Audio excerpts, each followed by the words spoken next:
everybody. Keith Engel here with the TGI Sports Talks weekly vlog. I won't take up much of your time, I promise you. I want to talk a little bit about the Big Ten.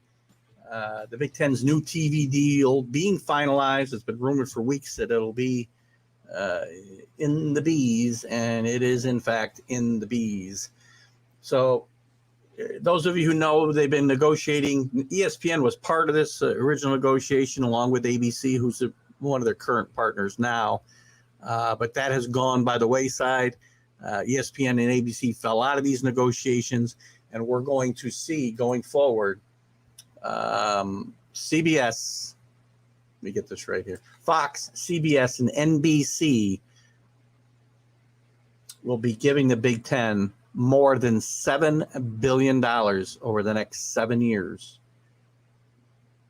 Guys, if you're curious why USC and UCLA are heading towards the Big Ten, that's all you need to know. $7 billion. That's $1 billion a year. The second biggest one, which was just signed here a year or so ago, is ESPN and ABC with the Southeast Conference, who's took it away from CBS at $300 million a year. They're talking about giving eventually each one of their 16 schools. Are there 16 schools in the Big Ten? Well, maybe there will be with. We have 2, 4, 6, 7. 2, 4, 6, 7. Yeah, there's 14 now. There will be 16 when USC and UCLA join. That's what I thought. They're talking about giving these teams upwards of $85 to $100 million per season. Currently, this, I think in 2019 was the last reported earnings. It was $54 million, which was still astronomical. So if you're wondering why realignment's happening, and why we're not done, and probably ESPN is probably going to have to renegotiate with the SEC at some point, we're going to have continued realignment. If you're wondering why the UCLAs and USCs are willing to travel halfway across the country, their current deal is like $240 million. So they get less than $20 million probably a year per school. They're going to move in. You can multiply what they're getting now by 4 or 5 times. You can say the same for Notre Dame. Notre Dame, people go, oh, Notre Dame's got it made. No, Notre Dame gets $25 million. Yeah, for only 4 or 5 home games from NBC. They go to the Big Ten, they're looking at $85 million. 75 to 90, again, if they expand further, then obviously the cut gets cut more. So teams might go from 85 to 100 million down to, I don't know, 75 million. Well, that's still 3 times more than Notre Dame's getting now from NBC. They asked NBC for 75 million in the next contract, which I think NBC is going to bulk at. 5 games. Yeah, it's a great brand, but so this is only going to bring more talk of realignment as we go forward. Not this year, probably as we get into next year and the year after, when the college football, the TV contract with the college football playoff committee, whatever you want to call it, expires. There'll be another round of TV talks for that. And there'll be another round of realignment, most likely. You're going to see the ACC in trouble. You're going to see the Pac-12 in serious trouble. Maybe the Big 12 can survive by taking the scraps from the ACC and the Pac-12. Maybe they can be a relevant third power conference. But you're probably looking at 2 power conferences here by the time we have a change with the college football playoff. I see the Big Ten definitely expanding. Definitely rating the ACC, maybe Washington, maybe going out west, getting Washington and maybe Oregon from the Pac-12. But I also see them going south. Right now, they go coast to coast. California to New Jersey. To Delaware, I guess, is further east than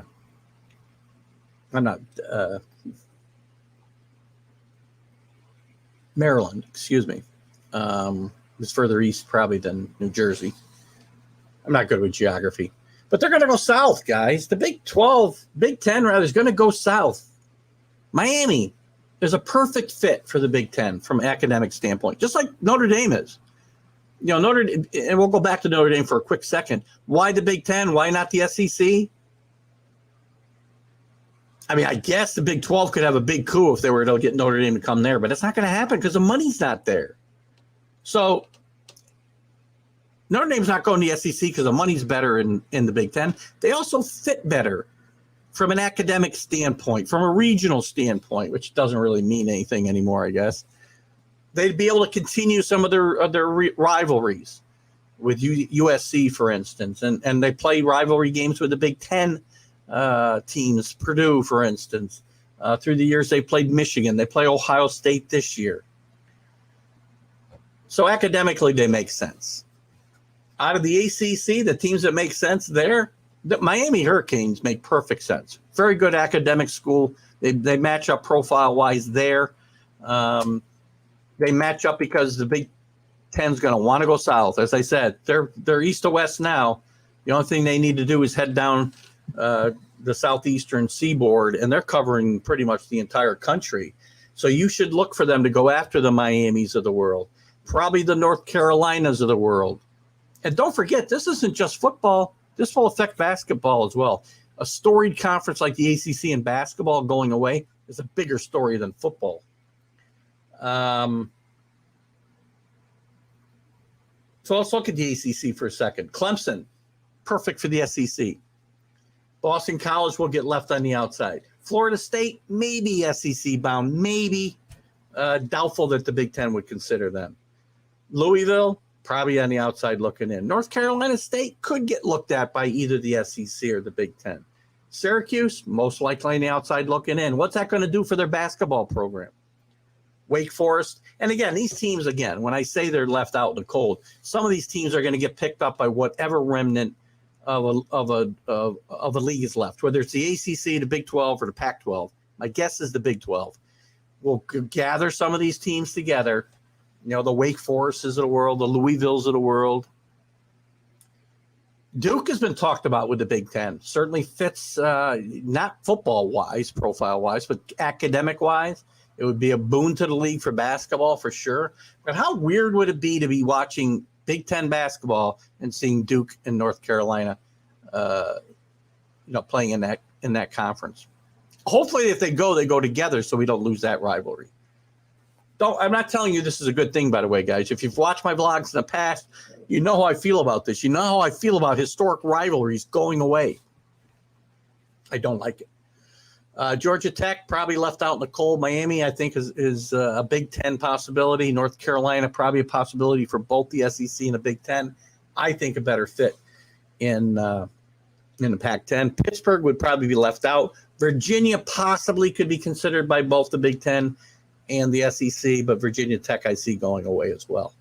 If you want to look at the Pac-12, because let's just assume that I'm right, the Big 12 stays together. And don't forget, we've got Oklahoma and Texas coming to the SEC in 2 years as well. Pac-12 is going to be in trouble. I mean, these schools are going to – the best thing that could happen to the Pac-12 right now – Pac-12 teams is that the Big 12 looks to expand, looks to bring in – maybe they can forego Washington and Oregon going to the Big 10 and steal them away. If the money's offered to them for the Big 10, though, they're probably going to go.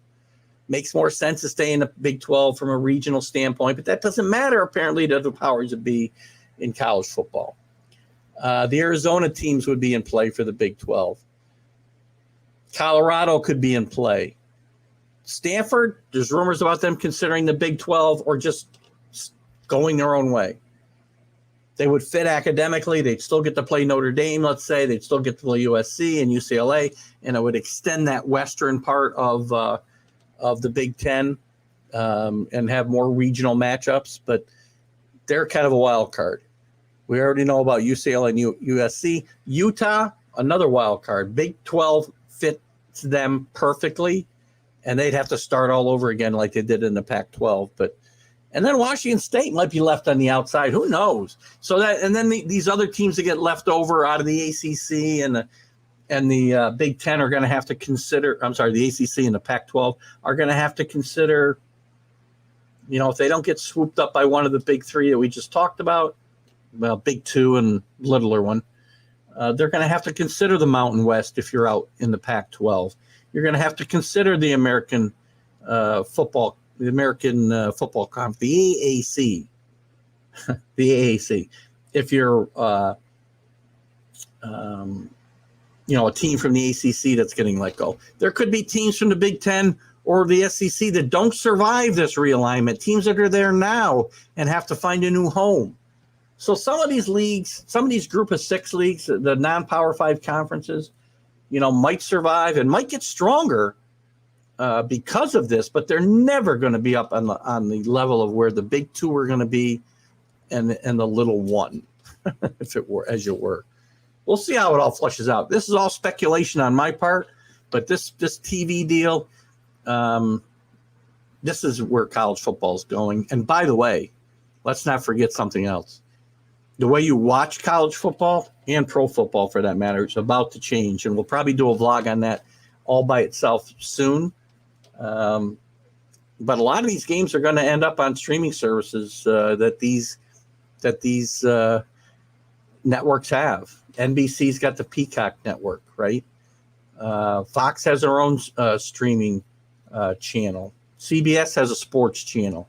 You may be paying more to watch college football games because eventually the bigger games are going to be on a paid service.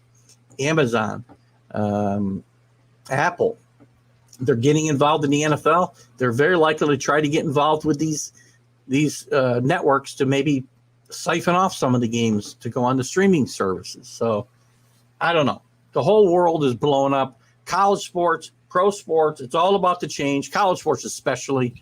You think what we've seen so far has been game changing, right? Since 2012 when this whole realignment mess started. And then through this recent realignment with UCLA and USC announcing their plans for the future, you ain't seen nothing yet, I don't think. I think you're going to see a huge implosion in the next 2 years, certainly before the next round of contract talks for the college football playoff happens. I just think you're going to see a lot of differences, guys. Agree with me, disagree with me. I don't think it's great for football. It's great for these schools, and I know that it pays the bills for a lot of other things at these schools, whether it be women's sports or intramural sports or even some of the academics. Not a good thing for the sport itself. Keith Baker for TGI Sports Talk. We'll see you next time. Have a great day.